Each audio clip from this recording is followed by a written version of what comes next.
What it is? How's it going, everybody? Today we're going to be reviewing Bottoms, the LGBT comedy in honor of Pride Month. We're going to talk about all the things. We're going to talk about starting a fight club.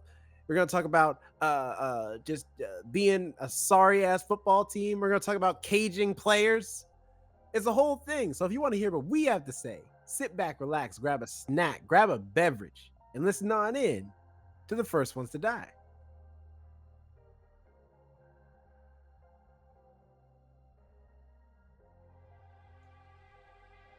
Hey everyone, welcome to the First Ones to Die podcast. Alex, don't give me that look. My name is That's just my Jonathan. I am face. here with our hosts, I can't our control any of that. co-hosts, Alex and Jerome. Alex, how are you doing? I'm doing good. Oh, good. Like I can't control my face. It's gonna give you the looks it wants to give.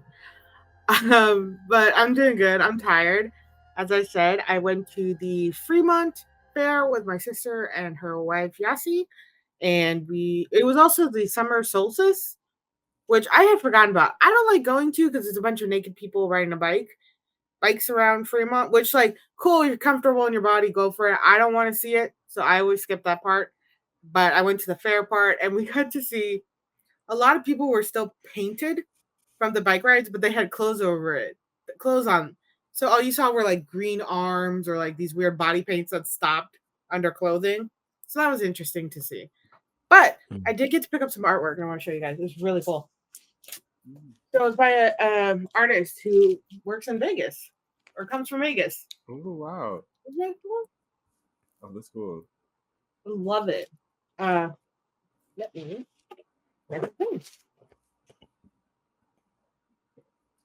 I just dropped it too. Eric Calvino is an artist in Las Vegas. He's super cool. There's another one of his designs on there. I don't think you can see it with the lighting, but No, it's kind of it's just a reflective card. But I mean, still, I don't doubt that he's probably pretty cool. yeah, he's That really looks cool. cool. And what's so funny is that we went to another artist booth, and it's an artist. I wish I remembered his name. Christian and Yasi really love him. Christian was actually wearing a shirt of some art he designed where it says legalize feelings. It's like a spray, well, more like a guy kind of throwing stuff. Anyway, mocktail, that's the word. Mocktail. And it's really cool because we showed him like, hey, my sister's wearing your shirt. He apparently had only printed like 30 of those. So he was really surprised to see the shirt on her. And it was really cool because they were talking about how much they love his work. And then he saw our artwork that we bought from Eric. And he's like, oh, you bought my buddy's artwork. He actually stayed over the night. So they were like buddies. He's like, yeah, I met him in like Texas. And he kept saying he wanted to come up. So brought him up. Apparently, this makes a lot of sense. Las Vegas doesn't really have like festivals and stuff during this time, like June and July, because it's like 110 degrees out there. Nobody wants to be outside walking around doing fairs and stuff like that. They want to be inside with a cool air conditioner. So I was like, that makes sense why he wanted to come up here, more business at the time. But it was just funny that two artists that we both really liked were buddies. We're like, that's cool. Oh, that's Um, awesome. But other than that, being tired, I'm doing good. Nothing too exciting to report. I'm a little sad because I just finished the last of my strawberries. I wanted more. But Time that's to hit about the it. grocery store. That's a tomorrow's Alex problem, Mm-hmm. Yeah, I love handing off problems to future me. right? It's like just so I say I like don't love Alex. it, but I do it. I do it a lot. I mean, I like it right now, but future Alex is definitely gonna be pissed. Mm-hmm. Especially when she's like, I want a snack. Well, all the fucking strawberries are gone now. Thanks, past Alex. So, but Jerome, how you doing? I'm doing good. Of course, I have my report of media stuff for folks to be on the lookout for and stuff that came out recently, not necessarily this week, but just recent. Uh, Three things. One thing in particular, I think, Jonathan, you'll be excited about. The Front Room, finally, official trailer, finally out. Looks good, looks thoroughly creepy. The actors look fantastic. Brandy looks like she's doing an amazing job. And I mean, she's the more or less the main character. She's the only one with billing on the poster. So I imagine She's doing a lot of the heavy lifting. But it looks great. It looks very, very eerie, and I'm excited to see it. I think it'll look pretty good. Yeah, and And Catherine Hunter, I I think I've seen her in like a couple things, but I know she's known for playing like creepy characters, and she definitely looks very creepy in this.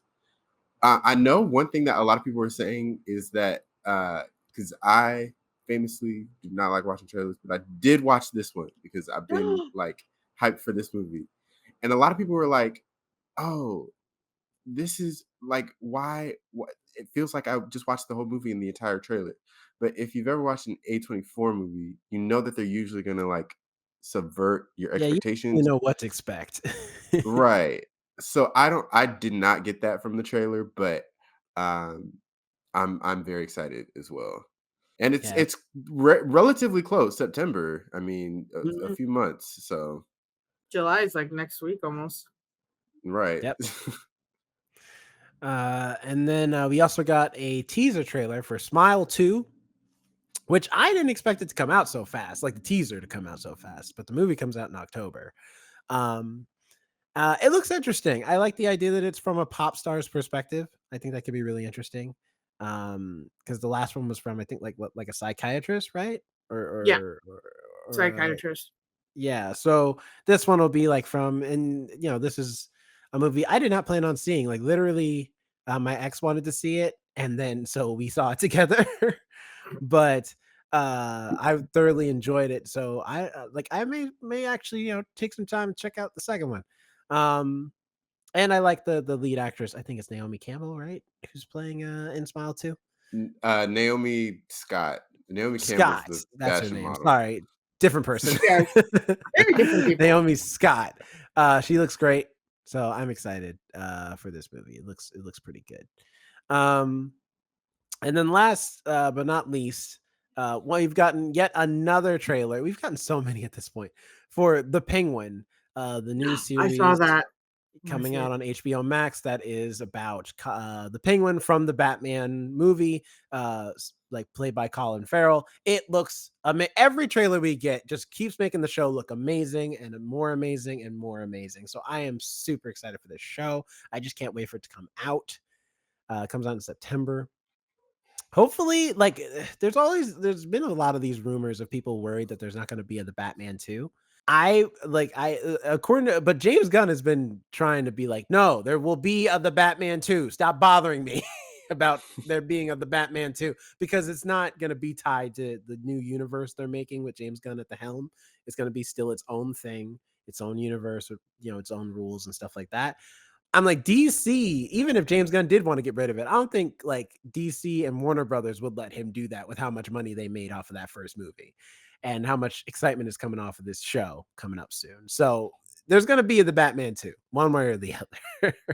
And I'm excited to watch this Penguin show because Colin Farrell is amazing in everything he's in, but especially as the Penguin. I think he kills this role. And I love this universe, like this version of the Batman's universe.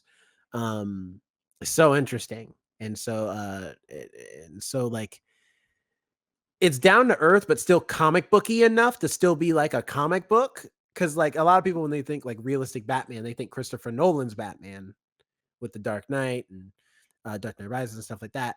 I think this universe is still somewhat realistic, but there's still like comic book elements. Like we still get the Joker, we still get Riddler. Batman still has gadgets and stuff like that. So there is still like the comic book esque element, but it's a lot more down to earth in other places that makes it feel a lot more realistic and interesting. So and there's been tons of Batman universes, different Batman stories that take place in their own universe that are also like down to earth. But I like so I'm excited for this show. Can't wait for it to come out. What I actually like about this Batman is because I'm not a fan of Batman. I've said that many, many times. What I like this is the awkwardness that Batman has. It feels more realistic. That's what it feels more down to earth when he's starting out, especially because Batman was a child when his parents died, and he wasn't very social, as it shows like through comics and movies and stuff about his childhood. He was very closed off from people, and everybody kind of isolated him because he was the Wayne child. And then he went off to like training and everything, where he again did not interact properly with humans. And a lot of times when they have Batman come back from like his training or wherever he's coming from, he's all of a sudden this suave person, and everybody's fawning over Batman. He's an awkward dude. He did not have any social cues, probably. So I like the awkwardness of this Batman and as he's at his beginning, it feels more real. It feels more like this is definitely a relatable Batman in a way. Mm-hmm. Those are the things on the lookout for. As far as like stuff I'm consuming though, the Acolyte is getting worse. Oh, and not as like a like at first I was kind of like I was giving the show a chance and I was like complaining about the other like the so-called Star Wars fans complaints because it was all surface level stuff of like there's like oh these ladies are dumb and like how they dance and stuff and how they use the force in the show and I'm like those aren't really problems. You're just nitpicking because it's not like your Star Wars thing. Episode 4 is just bad. Okay, it's just written poorly. The show's writing is just piss poor and it's getting worse with each episode. And so I'm hoping episode 5 will bounce back. We'll see how it goes. But this is feeling, I mean, not in the same way, but this is feeling like The Idol all over again. Where I kept watching The Idol every week and it ooh, just yeah. kept going downhill. And I was just like, I don't know, maybe next week it'll be all right. And the show secretly was like, he don't know. He gonna find out though. I hate Well, it let me when not there's like watch the. go ahead. I was sorry. I was just gonna say, let me not watch the Acolyte because obviously, y'all know my experience with the Idol. My TV overheated every single episode. I So mean, listen, I'm not saying it will burn up your TV, but it You don't know probably that. There's a you might reason. not have a His good time. TV's trying to his TV's trying to like protect itself. So you're right. watching trash. I will leave. I will take It's a myself out. shame. It's a shame too because Lee Jung Jae and Amanda Stenberg, I feel like, are the highlights of the show easily, both of them, and they can't save it, no matter how hard they try. They can't save the show. But you know what, though? It's okay because I've got House of the Dragon to watch. New episode coming at the time of this recording. New episode coming out tomorrow, episode 2. And The Boys season 4, still so good. Loving the show. Maybe we'll do a mini review or just a regular review of it. We did do a review of season 3 last time that series wrapped up or that season wrapped up. So we might do season 4. We'll let you know, audience, as time comes on. But if you're not already watching it, watch The Boys season 4. It's good. It's a good I time. only got through the first episode. I will yeah. start back on The Boys eventually. You should. I'm gonna finish it this weekend because I want to binge watch it. And I finally stopped watching all the other shows. Like I did a pause in them, so now like I can focus on The Boys. Oh, listen, I'm like a kid in a candy shop right now because The Bear is going to be starting up again soon, so I'm gonna have that to be watching too. So it's gonna be. I don't like The Bear. I just can't get into it. You don't like The Bear? It's so good Ooh. though. Excommunicated from the podcast. How dare you? Fine, just be a male podcast like every other one. That's not true. We'll get Jasmine. She probably likes The Bear. I could see that actually.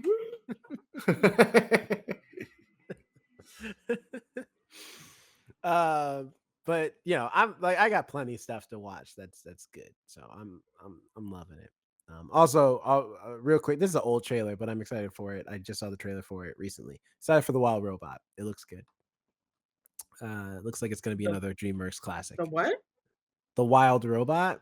It's an animated movie coming out soon about this robot that gets lost in the wilderness in like a futuristic time, but it's still like regular nature. And I guess the place that the robot comes from, they can't track him, so they just leave the robot out there. And she starts to become one with nature and takes care of the animals and stuff. It's very cute. It looks very adorable. I will say this: while I appreciate the trailer putting this movie on my radar, maybe don't watch the trailer because they give away a lot in the trailer. Because what I just gave you was the basic premise. The trailer gives you much more than that. And it's like, why? The premise is fun enough as is. I feel like if I was a child, this is all I need to know for me to go watch this movie. Regardless, it still looks good. It looks very cute. It looks adorable. I like the premise. I love robots as far as like, movies and stuff. So, or sci-fi. So I'm with it. Robots are pretty cool. Yeah. While you're at it, watch Robot Dreams. I can't That's find true. it anywhere. The theater. It's not in the theater. Yeah, it's probably Huh? select theaters though, I think. No, it's not in Seattle. Oh. I tried looking for it up here. Let me look. Damn shame. Is my word not good enough? It's Alex is playing at the Grand Illusion Cinema. All right. Where the fuck is that? Why do you say that like I should know where that is? It's in Seattle on University Way. I've never heard of that. I've never. Neither heard have I. You said it with such confidence, like it was like okay. Cinema or Regal it's okay, or something. Alex, I'll go with you. We'll go on July 12th and go watch this movie at 7:30. Is that the only time it's there? Oh yeah, Literally, it starts that's July the only 12th. time it's playing. See, so it wasn't up here. I was right. Fuck you both. So, Alex, It's starts July love. 12th Only at the show Grand time. Illusion Cinema. It's July 12th at love. 7:30. So at the time I looked, it was true. Whatever. We'll go together. We'll go together. We'll watch it on July 12th, Grand Illusion Cinema. Fine. I am putting it in my little calendar. I knew you wouldn't know what that movie theater was. That's why I said it like that. So confidently, like I was the fool. Like Grand Illusion Cinema. Yeah. That's a stupid name for a theater. I mean, it looks very interesting. I'm looking at pictures of it now. It looks interesting. It looks like it looks very tiny. Well, it's in University District. Yeah, I mean, you would walk past this cinema and not think about it at all. It doesn't even look like a movie theater on the outside. It looks like a magic shop. Oh, yeah. Like where you go to buy buy like relighting cigarettes, or like where you go to like learn how to do card tricks. Wow, it's been up there for 53 years apparently. Hell, even the sign is there. There's a big sign that says the Grand Illusion, and then there's a little sign tacked on with chains that says cinema. Like they added that after the fact. It could have been that it was something else. Oh no, it's been there since. Then they're like, sorry. No, I was saying it could have been something else, and then they're like, "Shit, we're not making enough money." All right, apparently, we're a cinema now. It used to have a regular sign that was like all one sign, but it's like apparently it is a historical landmark. It's been there a long time. Yeah, apparently it's been there since 1937. Yeah. So look, you'll get a history lesson and a good movie. That's right. I do like history. But all right. So that's me. Jonathan, how was your week? My week was good. It was busy. It was tiring. Started out, I got a little bit sick on Wednesday morning. I woke up. I was not feeling great. I had been feeling like a little tickle, in the throat, in the back of the throat. And then Wednesday morning I woke up and was very lethargic and stuff. Not very, but pretty lethargic. Took some Dayquil. It was fine. But that same night, I knew I had to get myself right. I was seeing T-Pain at the Hollywood Bowl. Nice. And so me and a couple coworkers went and saw T-Pain for their Juneteenth celebration. He brought out a whole bunch of people. He brought out Jordan Sparks. She sang I Want to Dance with Somebody and No Air. Tevin Campbell, he sang Can We Talk. Lloyd, he brought out Lloyd, sang a couple songs. And some other a bunch of other people came out too. But it was a really good time. You really don't appreciate T-Pain's stage presence, energy, and vocal ability, and all of his hits that he has. There's so many hits on hits on hits on hits on hits. and it was just really cool to see. And that was my first time at the Hollywood Bowl, so it was a lot of fun. Yeah, I mean, he's great. It's like when I saw his Tiny Desk concert, and which I mean, the thing about T-Pain I like is that he is like a person. He's a dude. Like he just like when he performs, he's like he'll tell some jokes, he'll say some stuff that just makes you laugh and stuff because he's so like down to earth. And like because when he did his Tiny Desk concert, he was like, "Yep, doing Tiny Desk. Don't worry, I brought the auto tune in my pocket." And I'm just gonna I'm gonna pull it out. Which of course, he's joking because he can't do auto tune live. And I mean, you can, but not the way Tiny Desk is set up. It's And then yeah. and so he was singing in Tiny Desk, and it was so funny. A girl was like, which I'm sure he gets this a lot.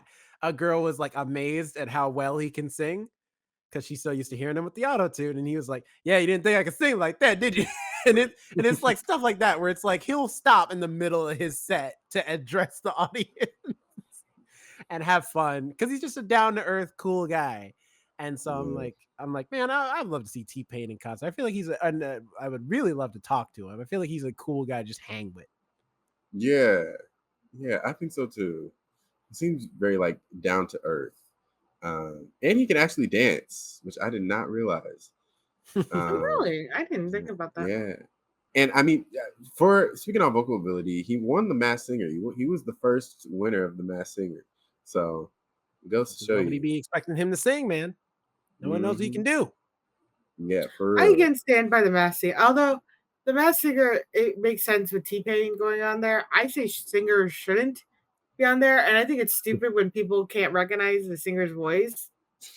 Yeah, I Like feel they like don't have I like feel like it's record after album. T-Pain makes sense because he does auto-tune his voice, but everybody right, knows it, so like that one makes sense. But like other artists and stuff, like you get Kelly Clarkson up there, like no, right. You you know know her who she voice. is, but yeah, You know what it is? It's because the people who are like famous but can sing, like like Alan Richardson, for example, he'd be great on The Masked Singer, but he's like, I'm busy. I have better things to do than The Masked Singer.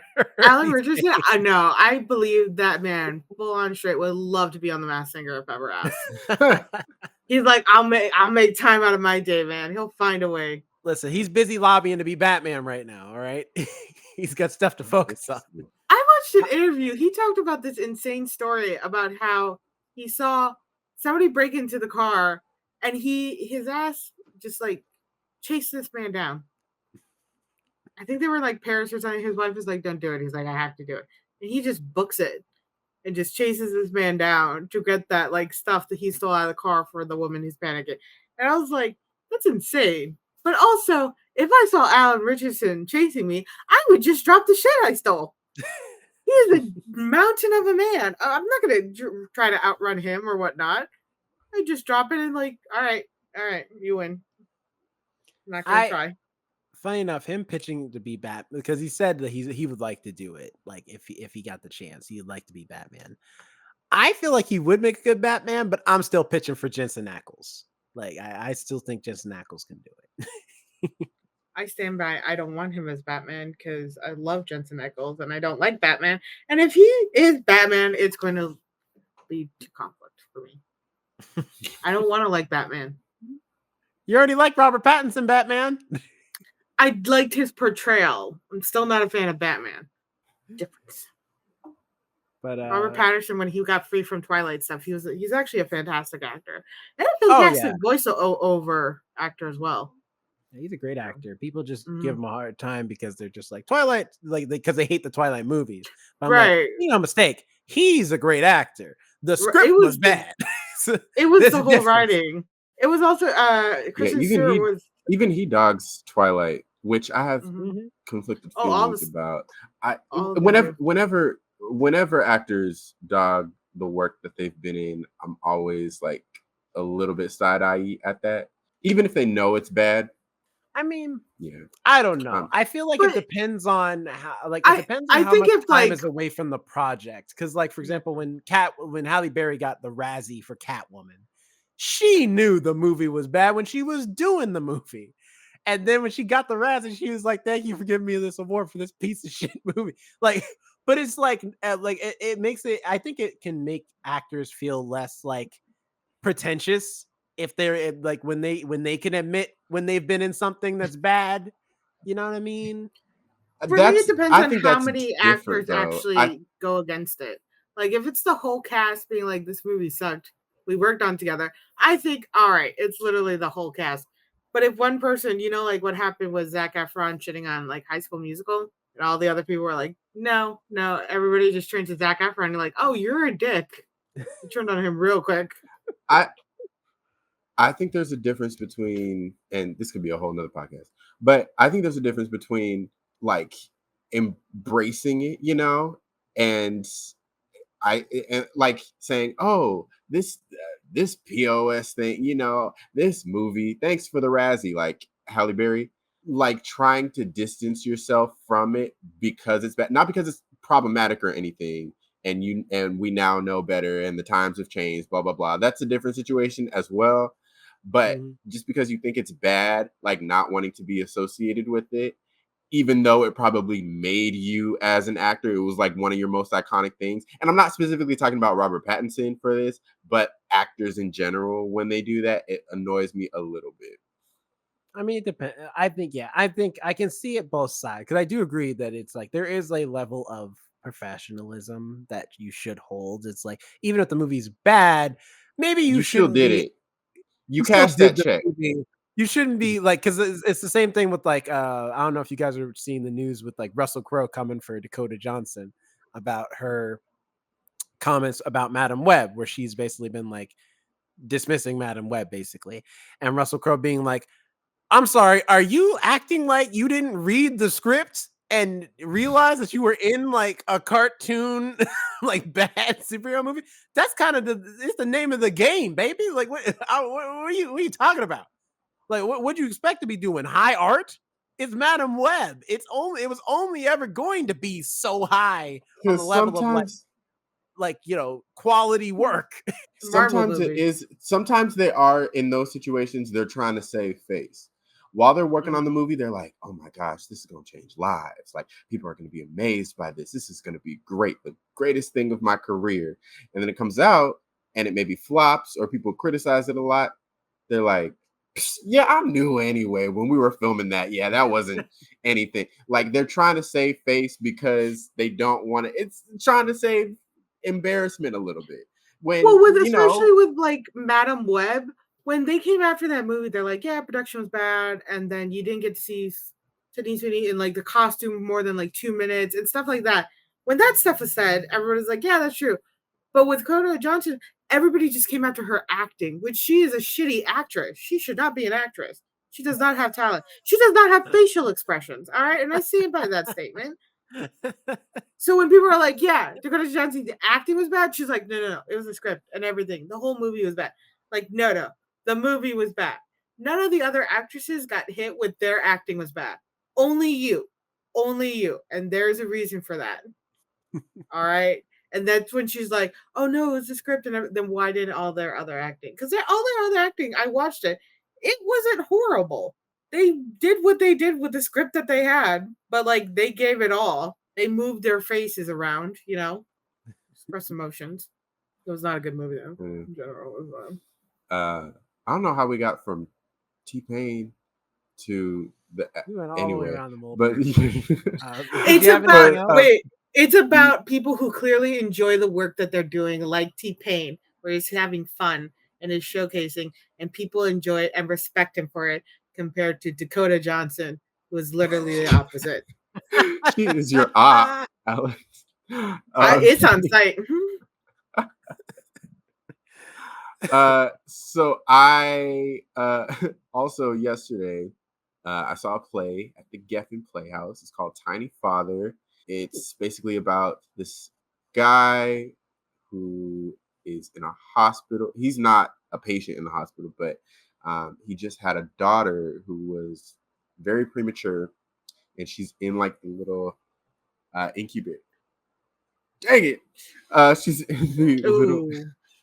For the listening audience, It's not Jonathan coming. just yawned. No, No, it it was was a sneeze. sneeze that wouldn't come out. There we go.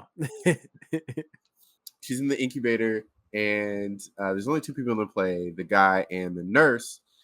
And it's basically chronicling how the daughter's time in the incubator, because she needs to spend like 3 months in the hospital before she can be released.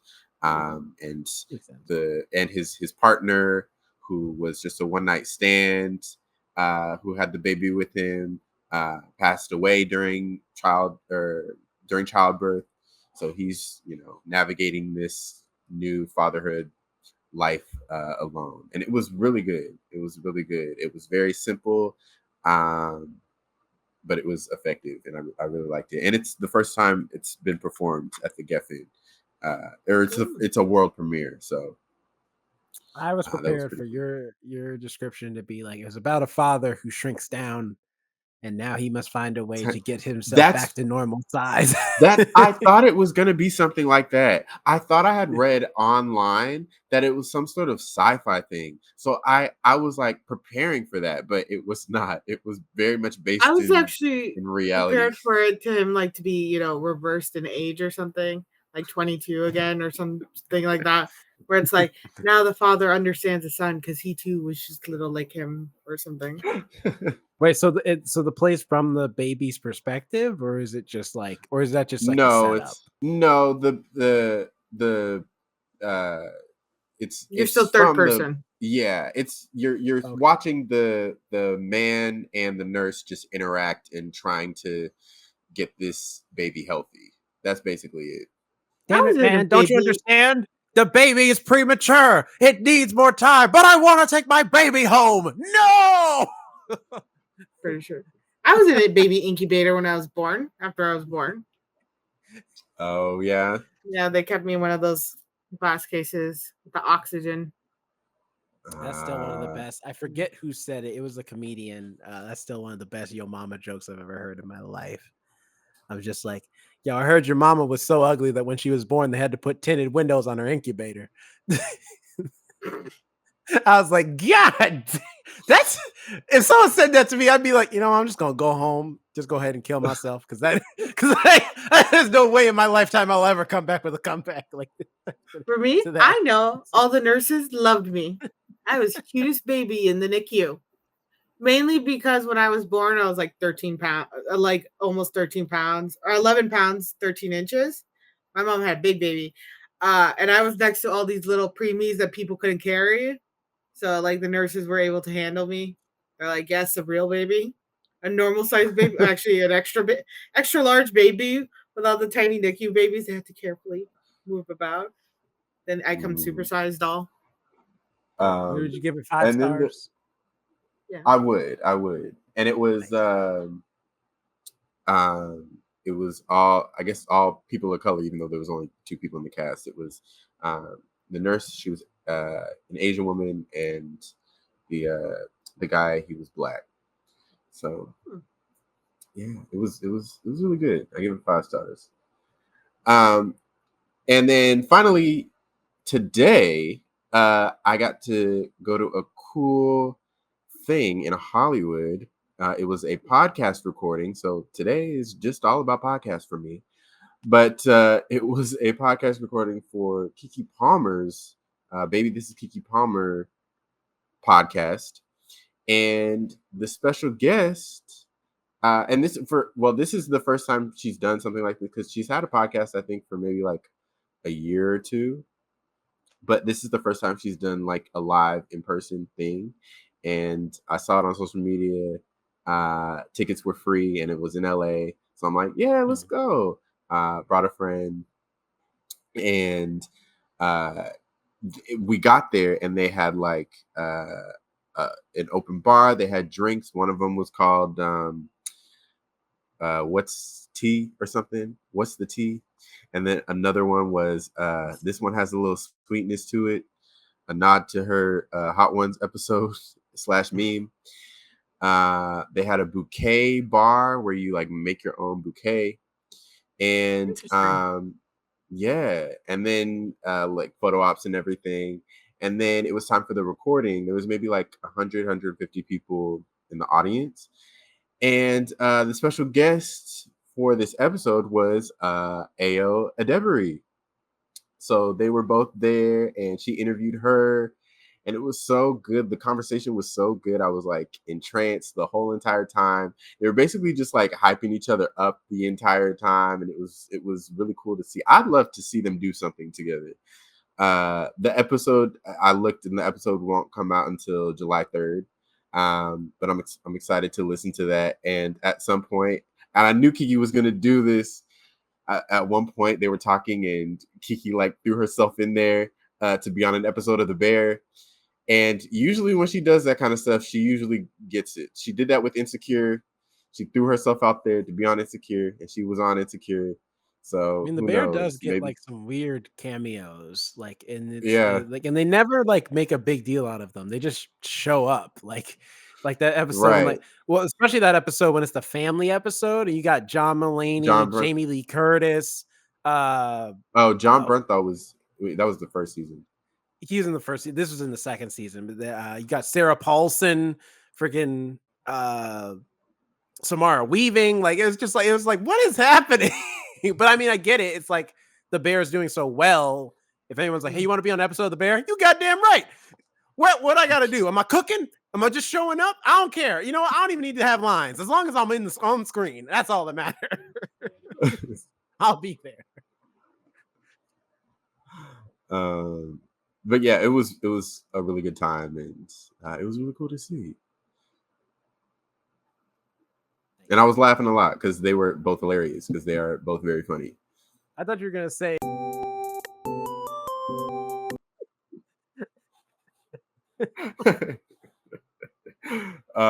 But yeah, it was really cool, and we had a really good time. The final thing that I wanted to mention is that I finally had AC working in my apartment because for the last like couple months, AC was not working right. It was not cooling this place down. It actually felt like it was making it hotter. And so now my AC works, and it works at a great time because it is almost 90 degrees in Los Listen, Angeles. So summer's coming. Summer's hot. summer's here. Mm-hmm. Oh my god, yeah. Yeah. So yeah, that was my week. That was my week. Speaking of Ao Adebari, we have a movie that she is in that we watched called Bottoms. It is Pride Month. So for Pride, for June, we do this every year. We have a Pride movie. We watch it, we review it, and then we talk about it. Or we review and talk about it. Yeah. Jerome, you look like you got the synopsis up. So you want to read it for us? Sure. Yeah, I told you you can look at people's according glasses. to You can see a little bit. IMDb, it says Oh. Bottoms. No, he just looked like he was reading something. Oh, Bottoms, released in 2023, is about two unpopular queer high school students start a fight club to have sex before graduation. And it is directed by Emma Seligman or Seligman. And she also writes it along with Rachel Sennott, and it stars Rachel Sennott, Io Edebiri, Ruby Cruz, Havana Rose Lee or Lou, Kaya Gerber, and Nicholas Glitzine. All people who don't have normal ass names except Rachel. Rachel's the only one. Everybody else, their names are spelled weird. Ruby's a normal name. Don't forget. No, their last names. Their last names. Ruby Cruz? Don't forget about. Is that hard for you to say? No, Ruby Cruz is not hard for me to say. But I'm just saying, where's the E on Cruz? It's just Cruz, all right? It could be Cruz. It could be Cruz. We don't know. Isn't that normally how you spell Cruz? I mean, sometimes. Who spells Cruz with an E? I don't know. Tom Cruise. Like Tom Cruise has an E on that. Carnival Cruise Lines.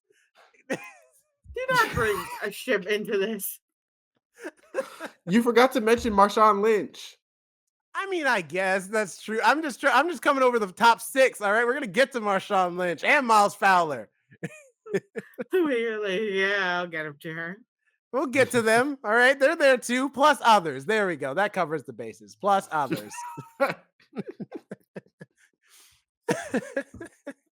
Anyway, if this is your first time listening to one of our reviews, we were talking before we recorded Like, how should we approach this? Is this a retro review since it just came out last year? But we're gonna approach it like it's a new movie because chances are there are people who are listening to this who have not seen the movie yet.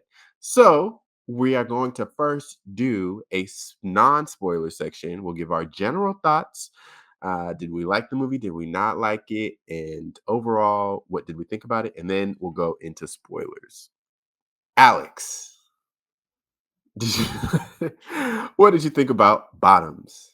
This was definitely this generation's not another teen movie. That is the entire thing I was watching. This movie is definitely one of those movies. The next generation, Gen Z or Gen Alpha, whoever this movie was meant for, to look back on and be like, what the fuck was that? I liked it. I liked it. Do not get me wrong. I absolutely enjoy this movie. But it was the background that made me enjoy the movie more. Like one thing, and you know what? I'll say it in the spoiler section. But the background actors were just like amazing for this movie too. They were like sometimes better than the acting that was that some of the scenes that were going on. But definitely the whole movie is one of those movies where it's like this is unrealistic high school, nothing about this would actually be allowed in any public school ever. But it's funny to think that it could be.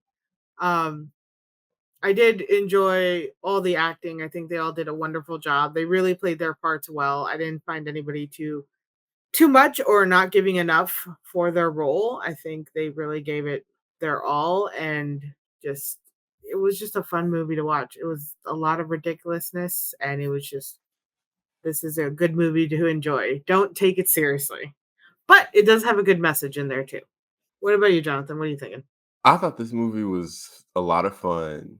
I thought it was wild. Before watching this movie, I had heard when this movie was out in theaters, I talked to some people who had seen it, and they were like, "Yeah, it's wild. It's crazy. It's not at some points based in reality, and there's a lot of blood."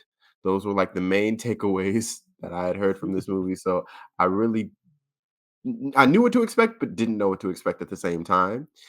And I'm happy with what I got because going into it, I thought that it was going to be more experimental.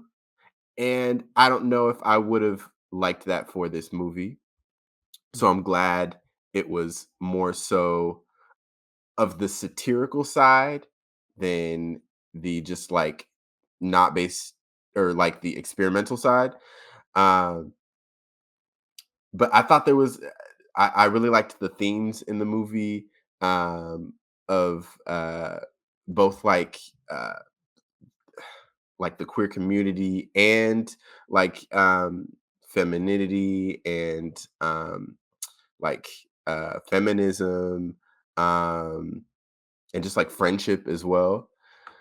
Um and I thought really everyone in the cast did an amazing job.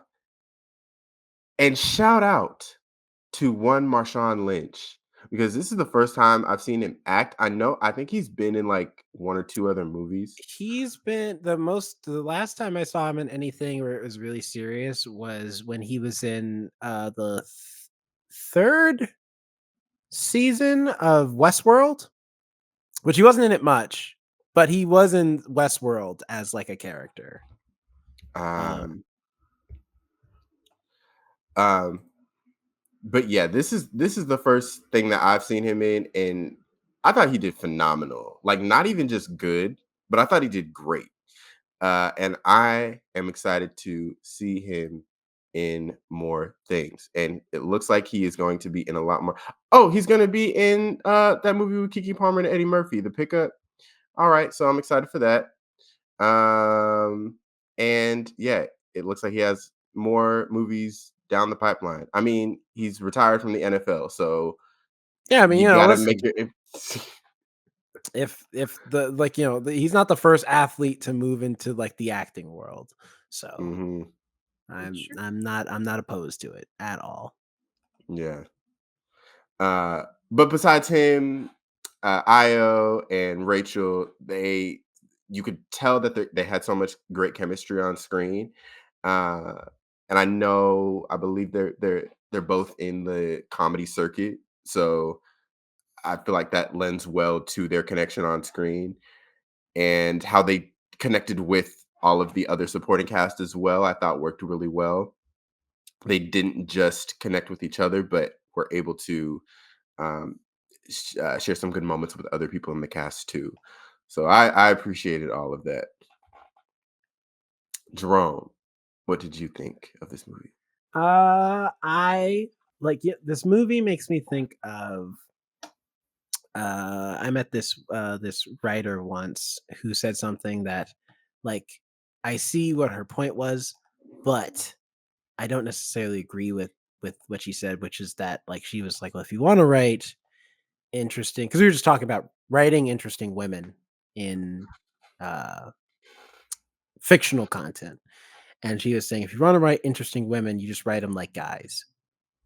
And I feel like, well, I don't feel like that's ultimately untrue.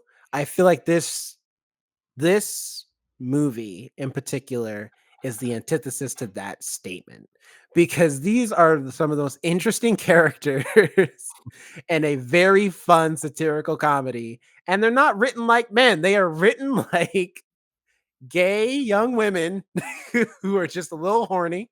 You know, they're very charged up. You know, the hormones are flowing, and they're great, and it's funny and it's great. I think the premise is definitely something you've seen in like 1,000 college or teen movies. Normally with guys for sure. Of just the dude who's like whose dream in the entire movie is just to lose their virginity in high school. We've seen it 1,000 times. So it's interesting to see that premise with uh not only two women, but also two women who are also gay. So there's like an added extra layer of more modernity involved in that. But overall, just as a movie in general, taking even just like, you know, the LGBT politics and other things out of it, it's just a fun movie in general. It's like the characters are interesting. A lot of the jokes land pretty well. I appreciate the action sequences. I think they're filmed pretty well. Like the choreo is not elaborate or anything like that, but it is like every punch looks like it does hurt, even though these girls look like they they weigh all of like 110 pounds soaking wet. Like they look like they I, can't punch as hard as they do for like the amount of damage they do. But that's part of the joke. That's part of the fun of the movie and the fun of this fantastical world that we get to be in for this story. In that, like, everything is super exaggerated. All of the characters are doing crazy things. The way they talk to people, like the way the football players interact with each other and stuff like that. Like everything is so too like cranked to 11.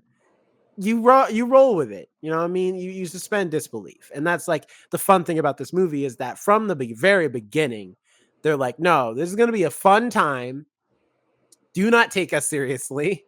Nothing will be taken seriously. So don't even try come in here expecting it to be like some serious like rom-com or anything like that. We are being very ridiculous on purpose. Just roll with it. And if you can roll with it, it's a fun time. It's like you'll just have a blast watching this movie. And so I was thoroughly surprised. I heard nothing but good things when this movie was at South by Southwest. So I expected it to be good, but I didn't expect to like it so much. The only thing my only complaint I would have is just that there are times when it does fall into doing some of the same, like some of the like stereotypical things that happen in a movie like this. In particular, the drama between our two main leads is like the most predictable thing in this movie. And I only point it out because this movie is filled with surprises throughout the entire runtime. And so I was like, but the main plot is the one where it's like, but it still is very predictable and that you're still following the main beats that happen in every movie that is like this. And I was hoping that we get a little bit more surprises there. But that's like a minor thing, and that's more like a me thing. I'm sure like for other people it probably doesn't bother them that much because you know, I mean, it's like people like this genre of movie for a reason, for a lot of the tropes that it does. So I that's just me. do get that, and I think with that, I think we can audience. We're getting into spoilers. All right, so if you haven't seen Bottoms and you want to watch it, you heard our takes. It sounds like we really like it. Go ahead and watch it, and then come back and get into the nitty gritty with this. All right. Uh, to piggyback off of what you were saying, Jerome, about that like predictable conflict, I think I tend to agree because it goes from I think because it's a very harsh shift. It goes from zany, over the top, satirical to like very serious. I'm not your friend anymore. Blah blah blah. We're acting now, and then goes back to the zany, over the top. So it doesn't feel like it fits in quite perfectly Yeah. in that sense. Yeah, especially because like the whole juvie thing, I was like, I thought it would have been interesting if she did come clean.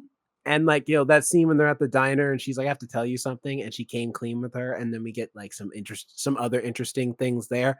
I was like, oh, that was real, like that'd be really cool. But then when she's like, no, it's Jeff's cheating on you, I'm like, oh, okay, so we're still doing the thing where it's gonna come out that they're not from that they lied and all this stuff, and then there's gonna be everyone's gonna not like them, and then there's gonna be a down moment. But then at the end, something's gonna happen that'll bring them back together, and then they'll, like be friends again in the end. And I'm like, This is why I said it that's was literally this movie's not another teen movie. See, but not another teen movie. Like, They're the jokes well, in that movie is we're playing on the tropes. This one is just doing the trope. I think it was the only difference there. But I fine, do and see what it's you like mean. it's another She's All That. Yeah, definitely. But I do see what you mean though. This movie is very much like this appeals more than anything else. I mean, granted, it's because all three of us we enjoy movies, so we'll watch stuff and give it a chance.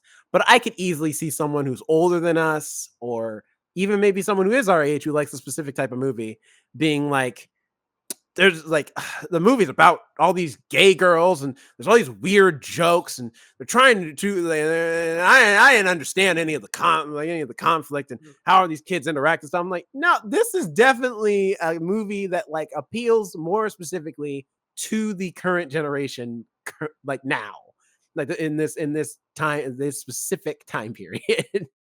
Because that's everything that like all the jokes that I feel like would definitely light up on TikTok. Like a lot of these scenes I could see easily being TikTok highlights and Yeah. stuff.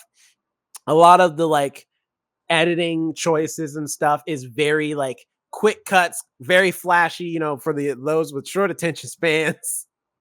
Things kind of just happen rapid fire. Like it is a movie built for Gen Z and Gen Alpha and whoever else. Like definitely. And another thing I thought about when watching this movie, that the way the high school is set up, I like how they do it this one, where it's almost like the perspective from the teenager, because you remember high school, or you remember certain things, are like, oh, this is wild. They had sport, football players and everything at a pedestal, and when you see them in class, they're actually up on desks that are higher up with their names and things like that. They're getting that special treatment, and everything is just more outlandish too.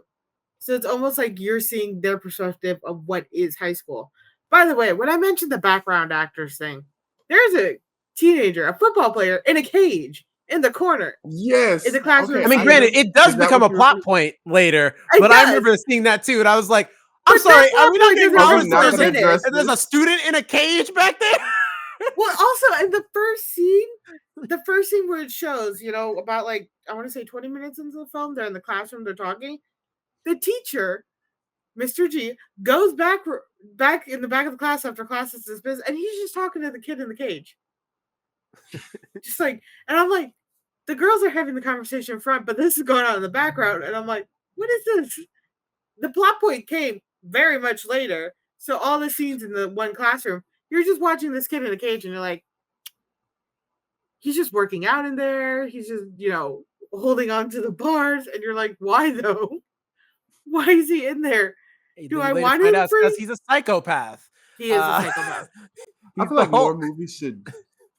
I feel like more movies should do that, really incorporating what's in the background and not just relying on people to pay attention to the foreground. Put some of those, Well, that's especially if you're releasing something in theaters and not for streaming. When you're watching something on such a large screen, there's so much room for detail.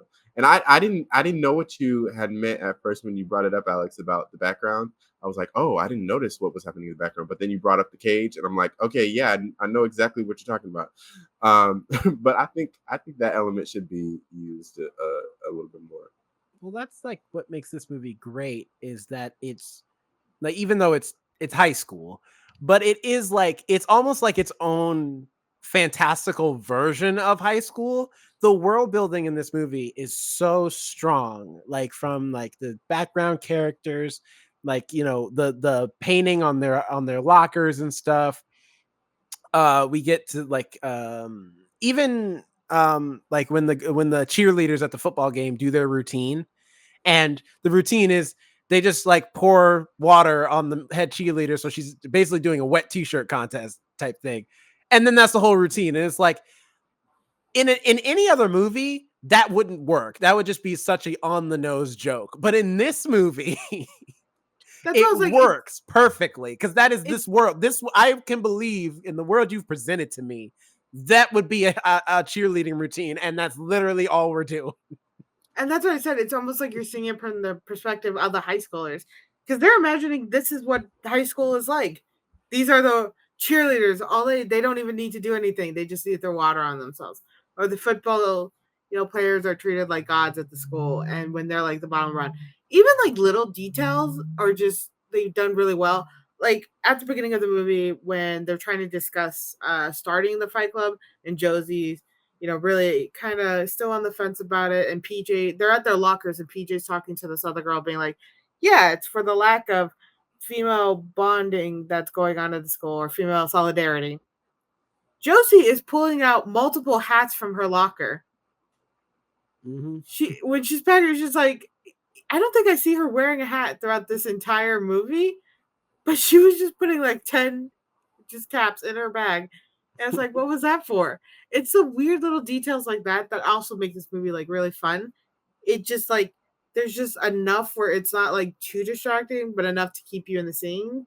Because I've admitted throughout this podcast, I've always had a hard time watching certain movies because of my ADHD. This movie definitely kept my attention. It was faster paced.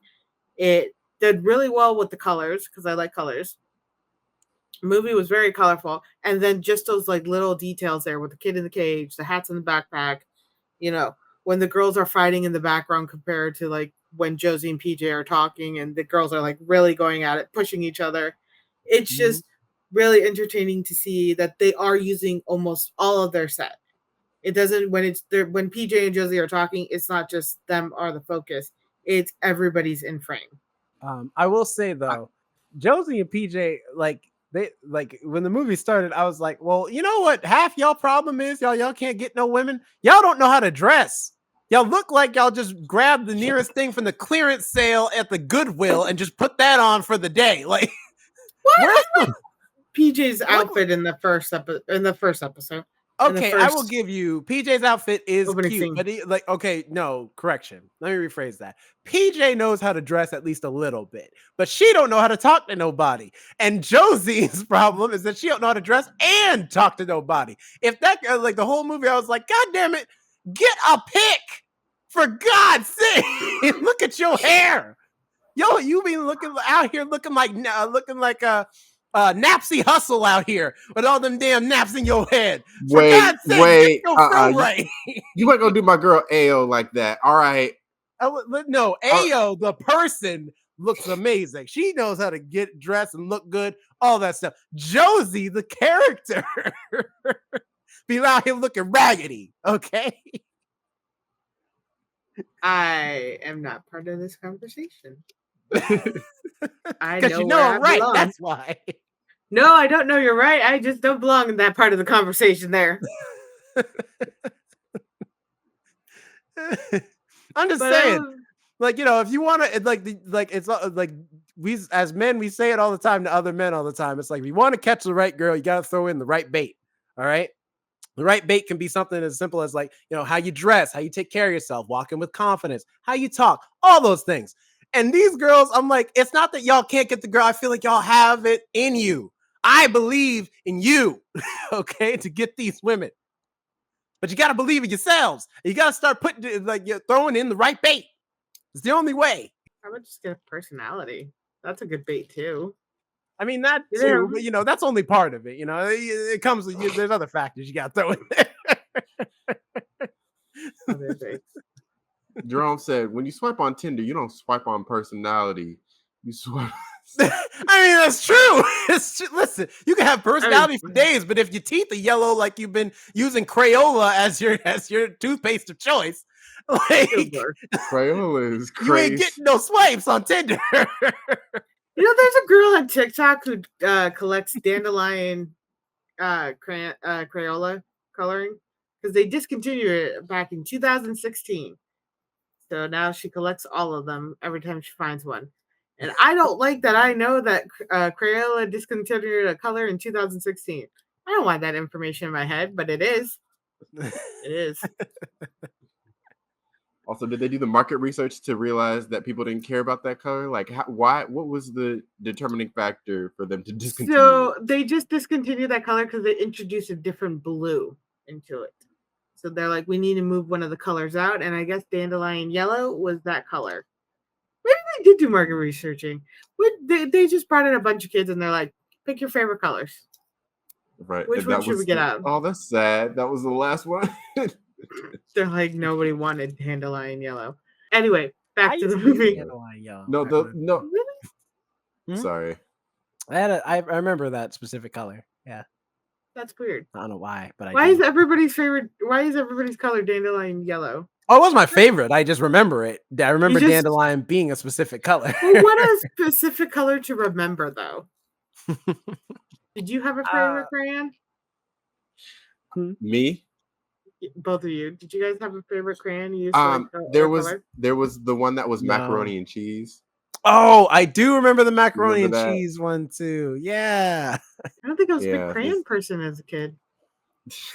Which I think is another type of yellow as well. It is. Yeah, it's like yellowish orange. What is with these yellow crayons? And having all these weird names. Yeah. What happened to yellow? I mean, there were others for like other colors. I'm sure we just don't remember those as much because the fun names weren't as fun. But it's just specifically yellow crayons that a lot of people remember the names for. It's just interesting. Yeah, I was never a crayon person. I think it was just Legos most of the time. Anyway, back to the movie. One of the things that I noticed about this movie, and I didn't notice it until when the credits were rolling and they had the blooper reel, which I really appreciated how they incorporated the blooper reel into the credits because it wasn't just definitely. Yeah, it wasn't. The bloopers were kind of in character as well. It wasn't just them completely breaking character the whole time. Well, I think I think some of those bloopers were just like alternate cuts because they just let them riff at times. Okay, so that's what I was gonna say. I appreciated the fact that we got that blooper reel because I think how this movie was filmed predominantly was through improv. And how this will happen with some productions. It happened with that show that I did years ago, background extra work on for like 4 or 5, 6 days. I don't remember how many. Shrill, the one with Adie Bryant, and where you see me at the restaurant and you like screenshotted it and sent it to me. No, that was my mom. Oh. My mom was like, "Isn't this Jonathan?" And I messaged you, "Is this you?" But on that show, it's not, and this is how it is on a lot of productions, especially productions that work with a lot of comedic actors who are able to improv. They just have the beats. They might have a script written out, but they don't really focus on the words of the script. It's more about the beats. And you just say whatever you feel like your character would say in that moment to get to whatever beat you need to get to. And I feel like that's what they did in this movie, which is why I think they had all of that extra footage at the end, because when you have all these good takes, it's like, oh, I want to be able to use that in some capacity. So I think that they put that at the end for that. Which I've never been a huge fan of that version of filmmaking, though, in that, like, because like it sometimes, like, because it's such a gamble, because sometimes it works out and it's really great and you get just a great cast of people who are just great at improv, or at the very least great at riffing off each other so they can make it work. And sometimes you get majority of Kevin Hart's films where they let him riff and they're not always good because oftentimes Kevin Hart don't have a joke, but they didn't write anything for him, so he can't lean back on dialogue. So he's just gotta roll with it, and it's like, so I've never been a huge fan of that. So Dakota Johnson is Alex's op. Is Kevin Hart your op? Listen, I still like Kevin Hart. No, he's got some great movies. I still think is it Fatherhood or Father's Day? Whatever that movie is that he did. Fatherhood. Yeah, Fatherhood. Greatest movie he's ever done. For real. Love that movie. I don't like Dakota Johnson at all. And I like Kevin Hart. I like his stand-up. But I just think that sometimes, like, his improv is just like, sometimes it's great and sometimes it's not. But because he's Kevin Hart, a lot of times when he's doing projects, they just let him riff. And it's 50-50 on whether it's really funny or if it's like, so y'all just not gonna say cut, huh? Okay.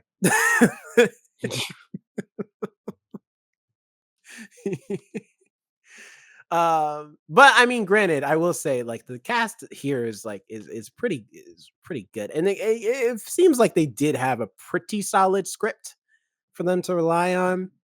I will say, I don't know about you guys, my favorite character, well, it's tied really, but it's between Hazel and Sylvie. Uh, I love Hazel so much. I think Josie's definitely the soul of the movie, because I think she's the, like, character you sympathize with the most, because she's not a bad person. She's just very timid. She doesn't have a lot of confidence in herself. She's quiet. PJ is the one where it's like, all right, you need to sit down somewhere. All right, calm it down a little bit. But Hazel is, like, definitely like if Josie's the soul, Hazel's the heart. Because Hazel just wants to be a part of the group, She just wants some friends. She's super sweet. She's just like, she's a little gullible. I'll give you that, but she's super sweet. And she doesn't deserve the ass whooping she gets in this movie. Oh yeah, she deserved none of that. I mean, granted, she held her own though for a pretty solid amount of time. I was like, all right, Hazel, I see you. She out here tripping the Incredible Hulk. Even gave him a 2-piece plus biscuit. I was on his back and everything. It's that just she wasn't strong enough. Now. Although that did piss me off. He's like, wow, if this girl can't fight this normal guy, I'm like, normal guy? He is twice y'all's size. This wasn't a fair fight from the beginning. All right, have her fight Jeff or something. You know what I mean? They're about the same weight. This wasn't a fair fight at all. He is not normal. He's clearly on something, all right? He's got some problems. There is clearly brain damage. They dropped him. Speaking of the NICU unit, clearly he got dropped a few times. All right? Something ain't right with this boy. Y'all keep get enough oxygen. It should be telling that y'all keep him in a cage throughout the entire school day. Does he even go home? Do you treat the school like a zoo and feed him periodically? Which I'm glad in midway through the movie when you find out that he is hooking up with, is it Hazel? Hazel's mom. Yeah, Miss Callahan. Which confused me for a second till they revealed that it's not illegal, but it's still weird. I was like, oh, okay, so he's 18. Okay, got it. You stole my point, Jerome. That's what I was sorry. Say. Oh.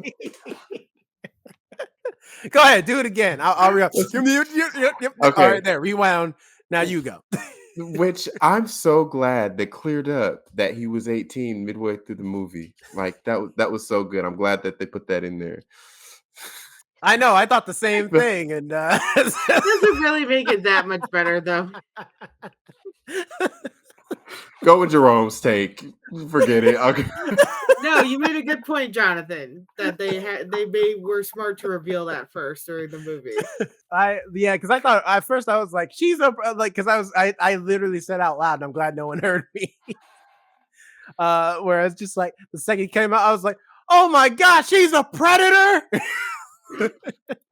Chris Hansen just comes up. It's like It's no, still, no, it's, no. it's I mean, it still doesn't make it very that much inappropriate, better. right? No, It's yeah. still- No.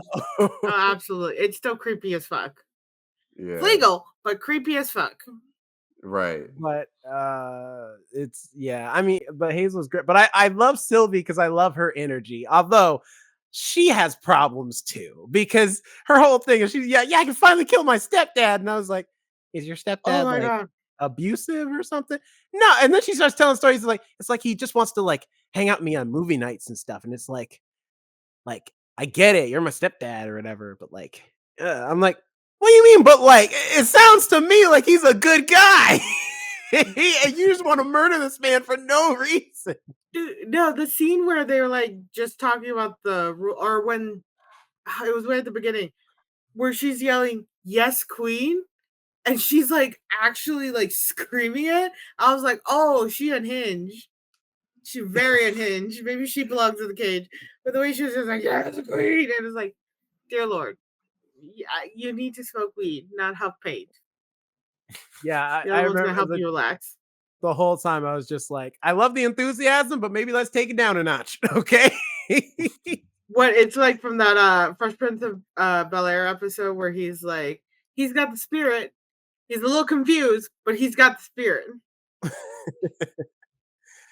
Yeah, I like that. Like but the actress Summer Joy Campbell was great. She was amazing as that character. Um, Gave it all the energy that it needed. It was perfect. She was great. I I will agree with you. Marshawn Lynch is pretty good in this. It reminds me a lot of LeBron James in Trainwreck, where he's not in there much. So, he doesn't steal the show or nothing like that. But the little bit of time he's there, he's really good with the lines he's given and he delivers them very well. And Marshawn Lynch is the same way here, where it's like he's not in the movie for a lot, like he's definitely, I mean, he's definitely a good supporting character. It's not like he's like a cameo or nothing, but he only is there to like give his jokes and get out. Like you are not, it's not the Marshawn Lynch show, okay? Because I mean, maybe like later down the line as he acts more and maybe he works with acting coach more or whatever, he might get up to that like close to leading man status or leading supporting actor status. Yeah, because Uh he has a few things. He has a few. I don't mentioned it earlier, but he has a few things down the line. He has like an action movie coming out next year with Mhm. Ki Hoi Kwan and Ariana DeBose. mhm. Uh, and then that movie I mentioned, and then another movie called Eeny Meeny. So there's a lot of stuff that he's going to be in down the line. Yeah, so I think this is what he's wanting to do coming off of the NFL. And I mean, he's got the personality for it. He's a very funny guy. He has he just says funny things just in general. So Hmm. he has like the improv ability as well. So it's like he has the talent.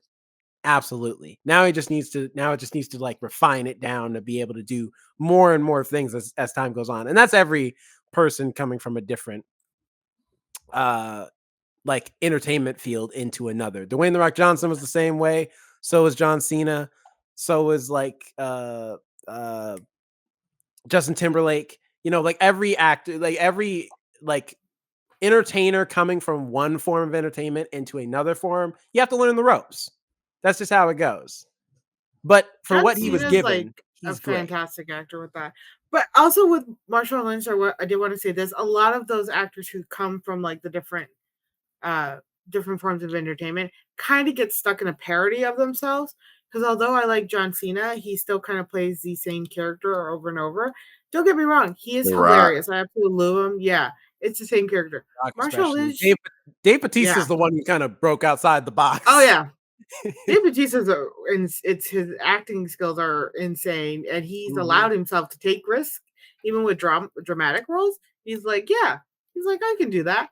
He's really allowed himself to take risk. But with Mr. G, he really played his own character. He wasn't like a football player, or he wasn't a sports guy. He wasn't like brought in as the coach, something, connected to that. He was just like Mr. G, that teacher, the history teacher. I think he was a history teacher. Well, I think Did they ever clarify? I think he's like I like a don't know. sociology teacher, or like because he's talking about like feminism and stuff. Well, no, but he was talking about the history of feminism, so I guess he is a history teacher. He was talking about Normally, history for a little bit, and they had like it might have been social studies because they did have like in like the second scene he's in, they have like the desks and little they talk about the Holocaust for a moment too, and yeah, then he does mention the Holocaust. I guess he is a social studies teacher, but but he is a coach too. Just we don't know yeah, what he coach is. We never get to, because that's not a part of right. the story, so we never get to see like what because he's not the And football coach. He's he's just not a coach. right, and that's what I like is that they don't force him to be like, oh, you're definitely going to be, part of sports or whatever, something so connected to your field, and that's where a lot of actors gain that trouble when switching in different industries is that like there's always that little bit of tie, like, oh yeah, he's a great singer, and suddenly we'll have him do karaoke out of fucking nowhere for no reason. There's a karaoke scene or something like that, or they're playing sports, or they're getting injured or something like that. So I like that he Like played Jerome, when his you own thing. mentioned, Go ahead. sorry, go ahead, Alex. No, you're good. I was just gonna say, like going off of that, when you're transitioning from one to another, and how you only do the same type of thing. How Jerome, I remember a long time ago you mentioned how um, every movie that Beyonce's in, it always has to do with singing. Yeah. How she's the underdog, but she breaks out of it. I mean, it's true. Her best movies are when she's singing. And obsessed. No, we ironically I like obsessed. Okay. We're gonna watch that for one of our movies one of these days. We're gonna review that. I feel like we've I talked just about like it how enough. she kicks her ass. Yeah, take her And I haven't down. seen that movie in a long time, so I need to watch it. All right, we're watching it. I will say also Miles Fowler. I'm sure, like, because I'm sure when people talk about this movie, they talk about Nicholas Galitzine, or I hope that's how you pronounce his last name. Probably talk about him a lot because his character of Jeff is so over the top, so ridiculous, and it's great, and he's amazing. But Miles Fowler, man, like he is the one like carrying this movie as the true bad guy of the movie. Oh yeah. Yeah. Like he Although is I the hated his straight up character. antagonist. You hate him so much. He's so slimy and so like misogynistic and uh just like conniving. That's the best way to describe him. He's just conniving the whole movie. And it's great because that's what you want your villain to be. Like he's Mhm. and he owns that. He owns that role so well. Um he did such a good job. But also I Wow. love how he's like I was expecting him to be gay, him and Jeff. Oh yeah, that was some Uh, serious, serious stuff there. At the very least, he's gay and Jeff is not gay, but he loves Jeff. I pulled up his Instagram and he follows my cousin on Instagram. Oh, cool. What did we So do? random. You should message him and be like, "Why don't you follow me? What's the deal? What's But going also I on?" don't follow him, so Oh, awkward. not I don't follow Miles Fowler. Not my cousin. I follow my No, cousin. I know. I figured you were No, talking we about Miles got it. Fowler. We trust you. But so the audience knows he's talking about Miles Fowler. Right. But Also, I just wanted to throw him in real quick. Let me talk about Miles no, Fowler. you're fine. Yeah, I was gonna mention like Huntington, how they mentioned that throughout the whole movie, how Huntington's gonna kill them.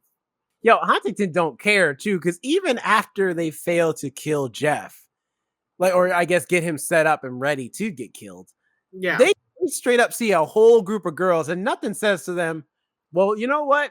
Like, we're not gonna beat up a bunch of girls. I mean, that's a bad look, right? They're like, nah, damn all that. Everybody can get it who goes to this school. We don't care. We don't discriminate. These ass whoopings is for everybody, and they just run in to fight these girls. It was just insane because like at first you would think Huntington, like they mentioned Huntington, the school, right? And then when what's her name, the crazy one, Sylvie is talking about how like Huntington's gonna get us and back us into alleys. I'm like, is this a student? Because like my brain already forgot about the other school, the rivalry. But no, then you see like, oh no, that whole school is out to go kill this other school. Like properly kill, because then they put the pineapple and the sprinklers to kill Jeff. It's like that's elaborate. That was detailed. Somebody had to set up a whole system and plan and get a bunch of pineapple juice. It was like this is insane, but also again, it feels more like the perspective of a high school student, where these rivalries are really that serious that people would get murdered, and everybody's chill with it. Everybody knows they're gonna commit murders, and they're like, I just don't want to die, so I'm trying to learn how to fight, and that's it. Yeah, like, but that final fight scene though was great. First of all, I like it was that whole after Sylvie stabbed a guy. Yeah, with what I assume is a plastic sword, because they wouldn't have a real sword, right? They're trying to kill a man with pineapple juice from the sprinklers. No. I can see her having a real sword from the mascot. The Vikings mascot from their school had this sword. I can see him having a real sword. The whole school is crazy. Regardless, they did, like, she straight up stabbed a guy in the throat, killed him. And I was just like, the whole time I was thinking of that Anchorman scene when Brick. Yes, I thought about that too. He's like, that escalated quickly. Like, Brick killed a guy. Yeah, I saw that. Hey, I was going to talk to you about that. You might want to lay low for a while. And in my head, I was like, I feel like they should tell that to Sylvie. Be like, when Sylvie's just still on the field, like, yeah! It's like, no, Sylvie, actually, for real though, you should probably hide out for a little bit. Matter of fact, we've committed a lot of terrorist acts as of late. Hazel's bombing stuff. Sylvie killed a guy. Like, I mean, Josie may not have killed that guy necessarily with that kick, but she definitely gave him a concussion, possibly some brain damage. We should probably leave, like, immediately.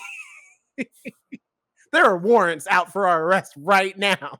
Yeah, I thought the same thing. Like, I was like, oh, Brick had a grenade, and she has a metal sword out of nowhere. Also, Hazel is just like, we could get a bomb. They're easy to make. I'm like, I'm sorry, they're easy to make? No, they're not. For terrorist psychos, they are easy to make. I think it's fair for her because she got beat. She deserves to blow something up. Also, I'm like, what if Jeff was in that car? Or walked out to it? You almost killed him, Hazel. Technically, her intentions were a tree and just a distraction.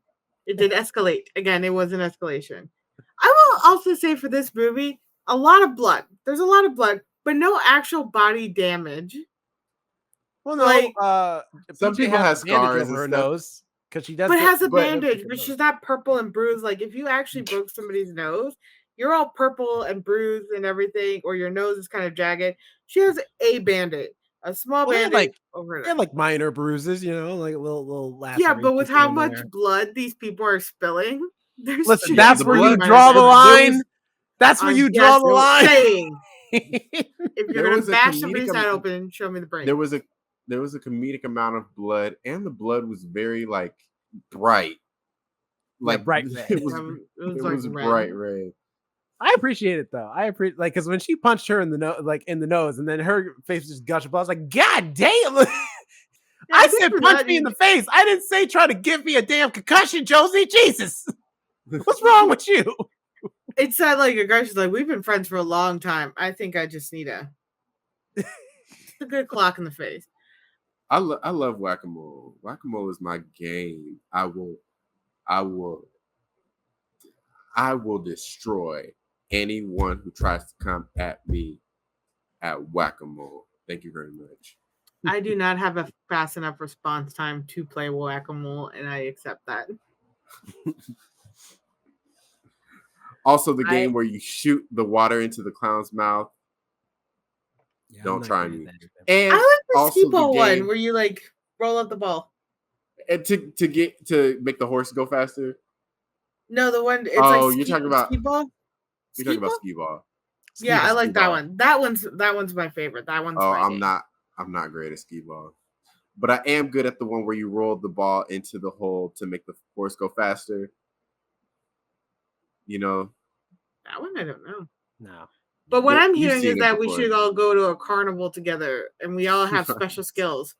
You can pull a heist at the Right. carnival, get the biggest Gallop prize. Fair.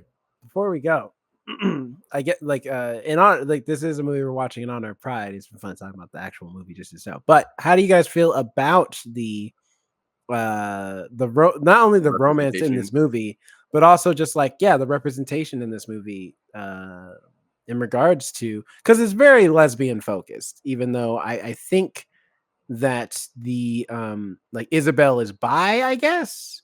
I mean, they never say that, but it's like it's never implied that she didn't like being with Jeff. It's just that Jeff was a shitty boyfriend, but that she wasn't like not attracted to Jeff in the same way that she's attracted to Josie. So I guess Isabel's like bisexual, but at the very least, our main characters are both lesbians.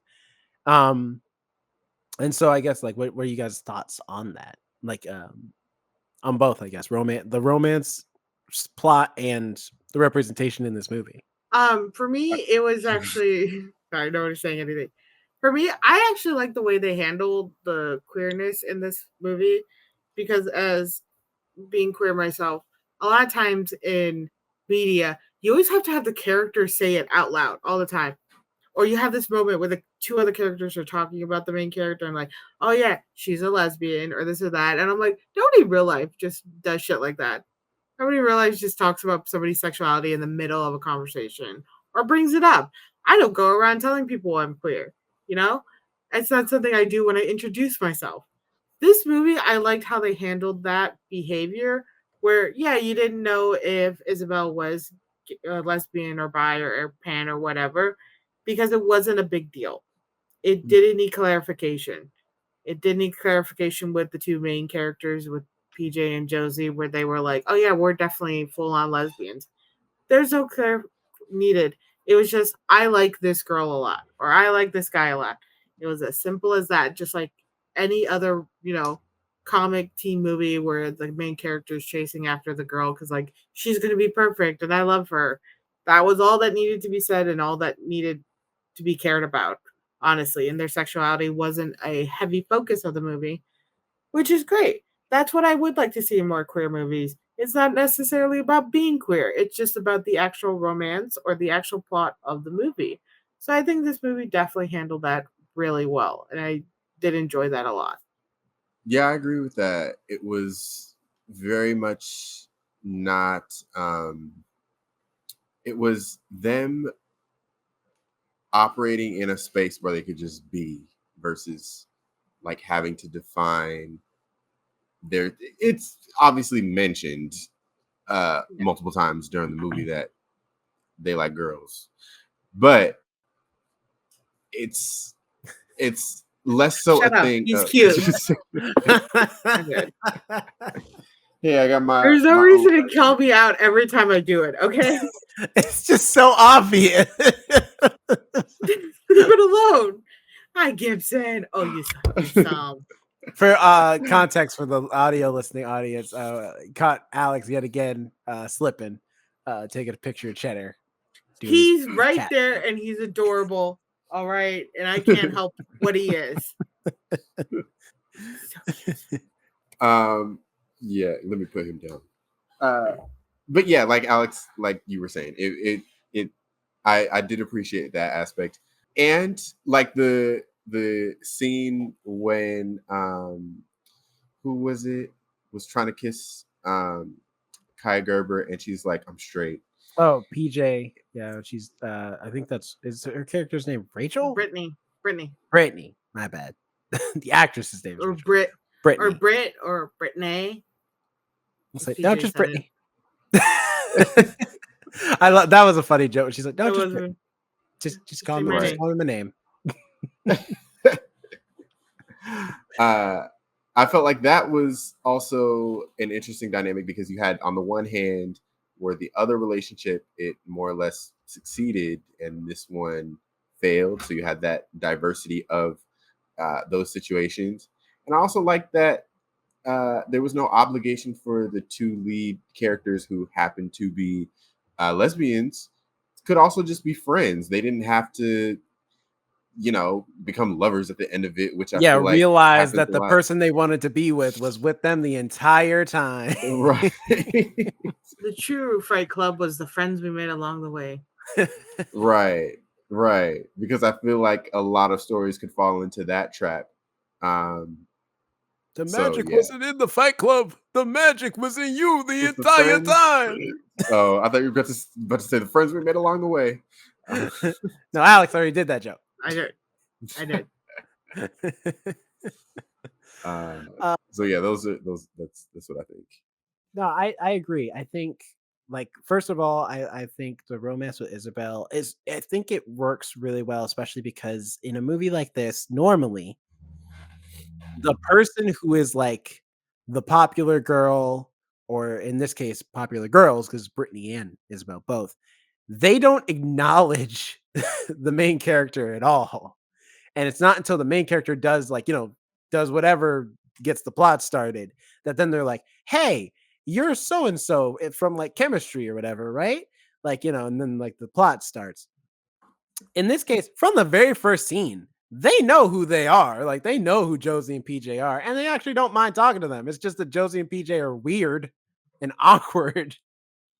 So they're like, okay, I guess we'll go over here then. like, because for all we know, maybe Isabel probably always kind of liked Josie, but she's just like, you're just weird. Like, you get weird every Well, time I come around you. Like, you don't, like, yeah. you don't talk or anything. So I like, so just never. Because even at the end of the movie, she's like, if you wanted to ask me out, all you had to do is just talk to me. Like, it's not like I don't talk to you or that we don't have class together.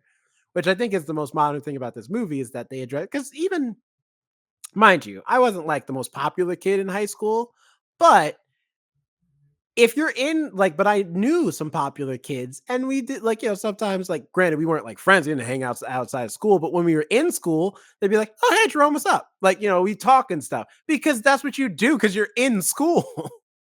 Like the only time the clicks really mattered is at like lunchtime when like it's the one time when the students get the free time to just talk to whoever you want to talk to and you're not trapped in a room with these like other 15 kids that and you don't have a choice. Like these are the kids of your class. That's the only time it mattered. Outside of that, we talked and stuff. We knew who each other were. Like if we really Yeah. wanted to like talk to each other, you had the chance. So it's like I think that's a really cool thing about like the romance part of this movie that they don't shy away from that. They're like, no, these characters do acknowledge each other. And hypothetically, in a perfect world, if these our two main characters were cooler in the way they talk to people and stuff, they would have been gotten with. At the very least, Josie would have at least gotten with Isabel, and PJ would have realized Brittany was straight. But Yeah. is what it is. On the representation side, though, I agree that it's like, yeah, they're not, and I think that's the biggest um compliment to this movie in like how well its representation is done, in that they don't really like make a big deal out of our main characters being gay or is a Isabel being gay or being queer in general. Like it's just a thing. These are just two students that are in this school, they're gay. And people make fun of them for it. But only because this is a satirical world where everybody makes fun of everybody. Like I still Yeah. love the Black Republican joke. Uh, uh, Oh, that was funny. That was that funny. was It really was. funny. I love that joke. She's like, I like I know you're a Black Republican, but you're also the smartest of us. And she's like, yeah, I know that. Um, but it's like and it's a thing that it's proof positive to what a lot of people, especially those who are allies of the LGBT community or just people in the LGBT community have been saying in regards to movies, which is that we don't need you to consistently make a big deal that you have an LGBT character in your movie, nor that in the movie the character make a big deal that they're on the LGBT spectrum in some way, shape, or form. Like, just have them be gay or pan or or transgender or whatever. Doesn't matter. like don't make it such a other thing. You know what I mean? Because in the real world, it's not as much anymore as it used to be, and that's how you make stuff like that feel more normal to the generations coming behind us. Like for us, we remember a time when like the word gay was equated to the same thing as saying something stupid back in like the 2000s. For the Those younger Hillary Duff generation, commercials. yeah. Those I Hillary Duff. literally just saw something about that. The They're the like, girl the girl on TikTok who was like parodying it. Did you see that video? I think so. I think that's what it was. Yeah, because I just remembered somebody's like, "Do you remember those commercials?" And I was like, "Yeah, I do now. Now that I do." Such a weird Where thing. she's like where she's like uh don't say something's gay when you mean it's like dumb or weird. It's insulting. And then she's like, how would you feel if I said, "Oh, that's so girl wearing a shirt as a top?" And it's like, "Oh, she She She got showed her. you. She got she you. showed her."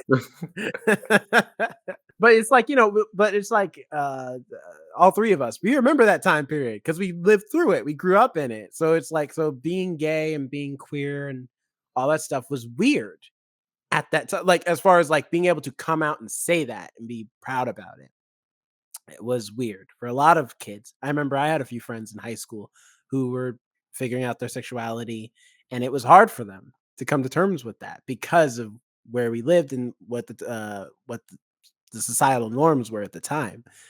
Now it doesn't have to be that because societal norms are slightly changing, where it is more acceptable, and a lot more kids are being able to like be more honest about their sexuality, who they are as people, who they're attracted to, all those things, especially in the high school space.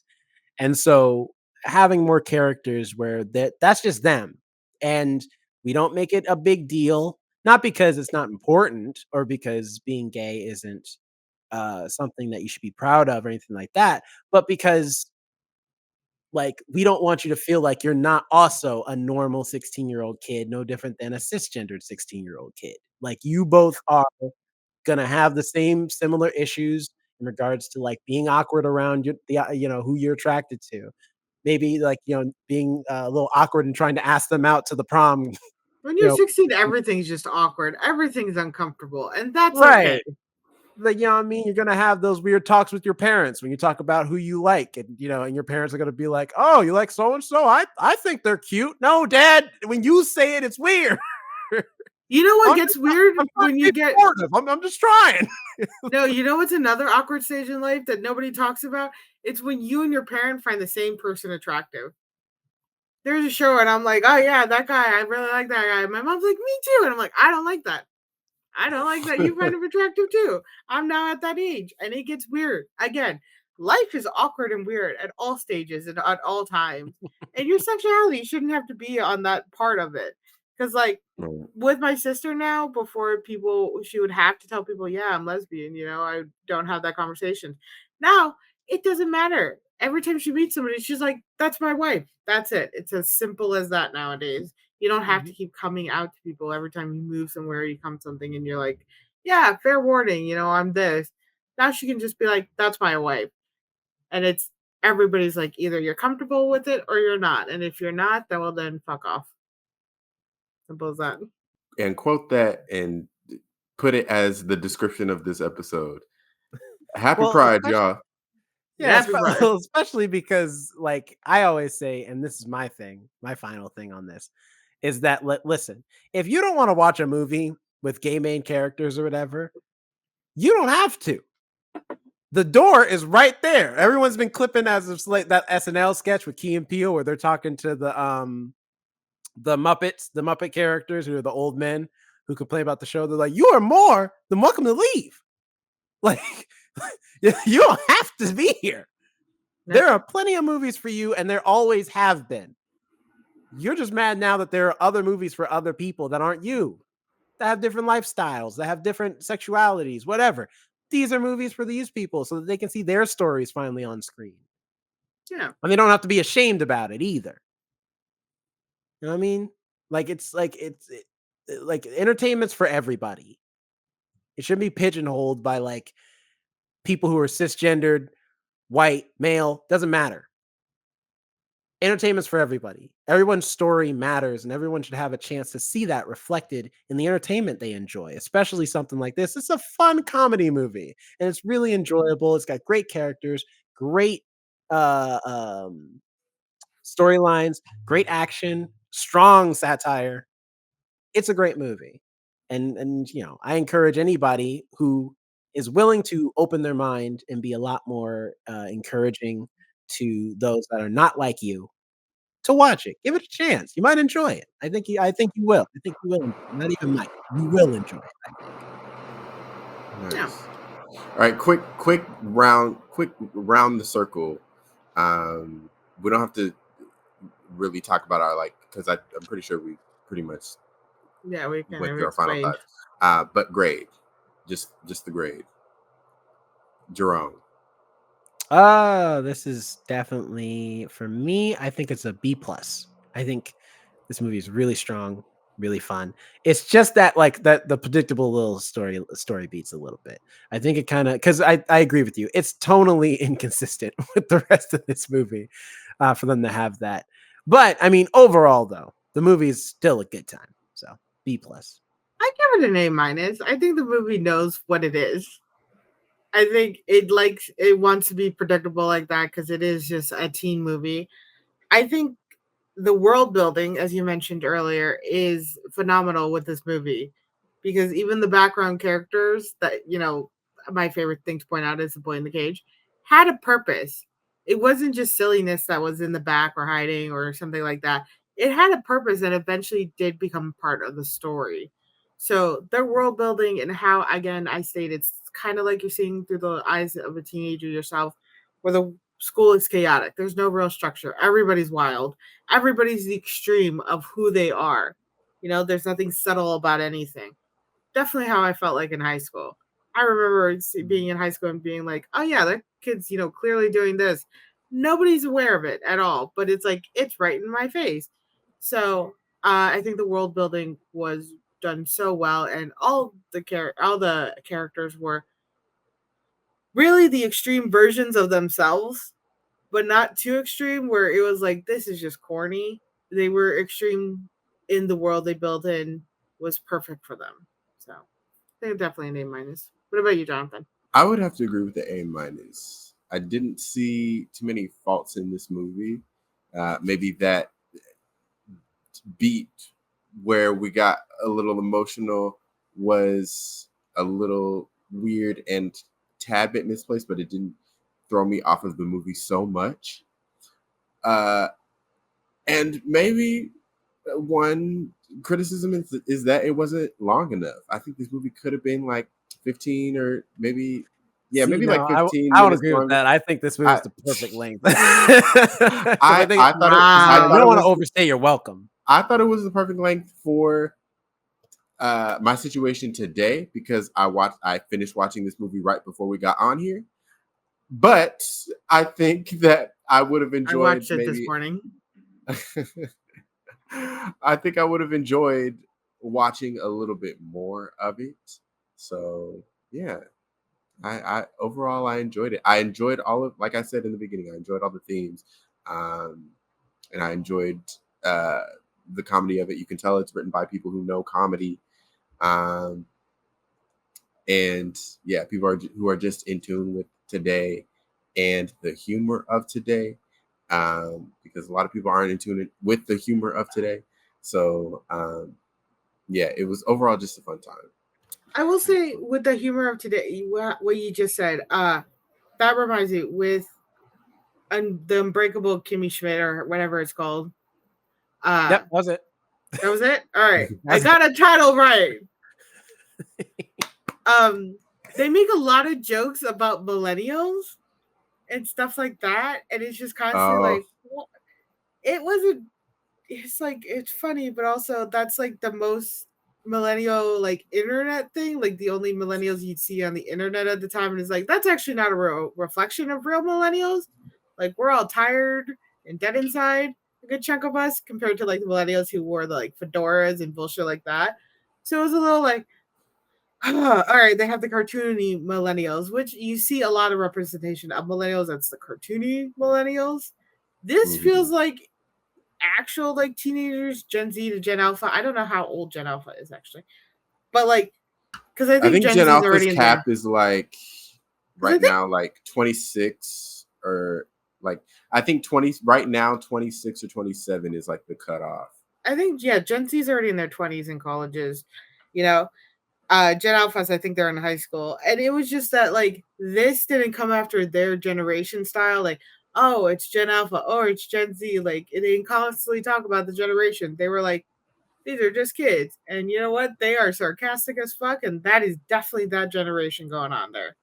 It This is fit it Rachel well, Sennot's bread yeah. and butter though, because now it's like between this Shiva Baby and which I mean Shiva Baby, she's I think an adult in that, but and bodies, like she keeps making movies that are like in the in the In that same generation era, it's revolving the around the humor. same generation of people.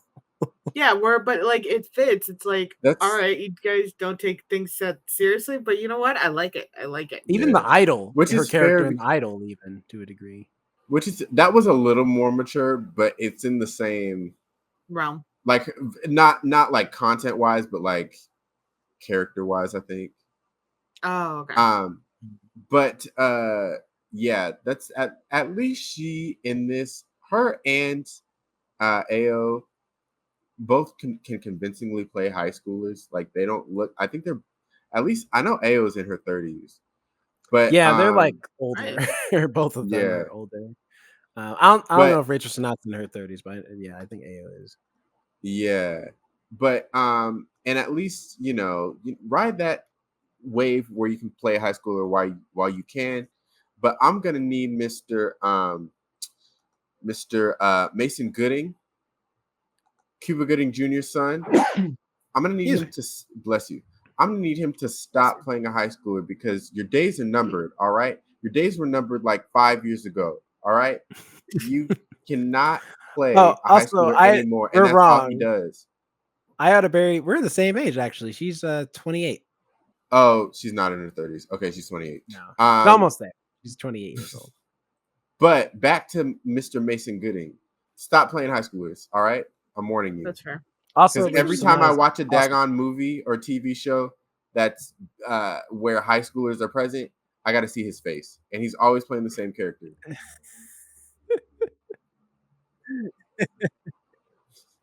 All right, I you heard it definitely here say first. Jonathan does not like Mason Gooding. Is that yours? I just That you're Dakota Johnson? That you're up? We all got ops. No, okay. I had to think about what who you were talking about. Yeah, he has been in a lot of high school movies. He's in Scream, right? I think so. Okay. Yeah, he's also in Love, Victor. I think. Always playing a high school. He's 27. He's 1 year younger than I am, even. No. But he looks older. But he plays. He does look older. It's because of the facial hair. Facial hair will age you, like definitely. Like when I shave my facial hair, I definitely look younger than I actually am. All right, socials.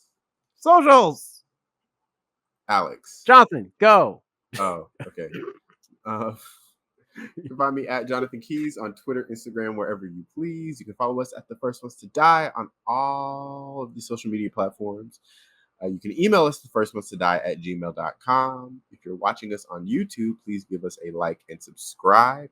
And if you're listening to the audio version of this podcast, please give us a rating and review. It would help us out immensely. Alex, where can people find you? You can find me at Alex and Nodi on Instagram and on TikTok, although I'm rarely on Instagram now. But I am on TikTok as well as the podcast TikTok, The First Ones to Die, where I post clips of episodes we have done, things we may be watching, and things of when I'm bored. That happens a lot. So come join me over there. Jerome?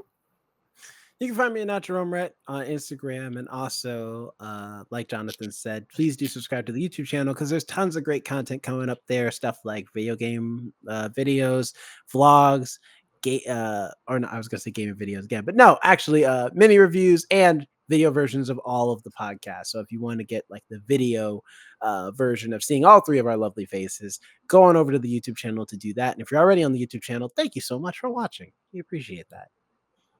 Tune in next week for something. You'll find out when we do. But until It's a then, surprise for us all. Right. Till then, have a good night, good morning, good evening, whenever you're listening to this. And we will catch you in the next one. Bye. Bye. Bye. Bottoms, the comedy that, yep, that's it. The comedy. The end. Today we're gonna be. I mean, that's fair. I mean, It's that true. is what we're doing.